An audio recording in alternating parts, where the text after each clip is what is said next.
খরিফ মৌসুমের শেষের দিকে এখন কৃষক ব্যস্ত তাদের ফসল ঘরে তুলতে। কিছুদিন পর শুরু হবে রবি মৌসুমের ফসল চাষ। তবে তার আগে রাজশাহীতে দেখা দিয়েছে সার সংকট। বাজারে এখন বর্তমান ফসফেট সার পাওয়া যাচ্ছে না।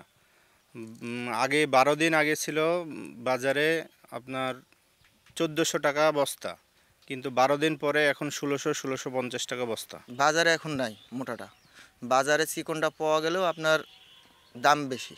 কৃষকেরা বলছেন পবার একাধিক ডিলারের বিক্রয় কেন্দ্রে গিয়েও তারা এমওপি সার পাননি। সংকট রয়েছে পটাশ ও ডিএপি সারেরও। চাহিদার তুলনায় সার অপ্রতুল হওয়ায় বেড়েছে দাম। অসাধু ব্যবসায়ী ও বিত্তশালীরা আলু চাষের জন্য আগাম সার মজুত করারও অভিযোগ তাদের।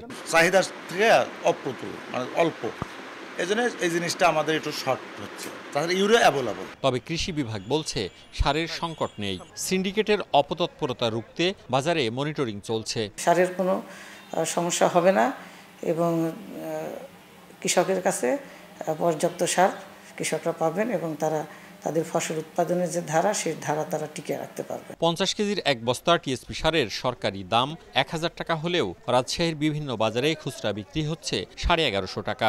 একইভাবে 1050 টাকা বস্তার ডিএপি সার বিক্রি হচ্ছে 1200 থেকে 1300 টাকা। মওদুদ রানা, সময় সংবাদ, রাজশাহী।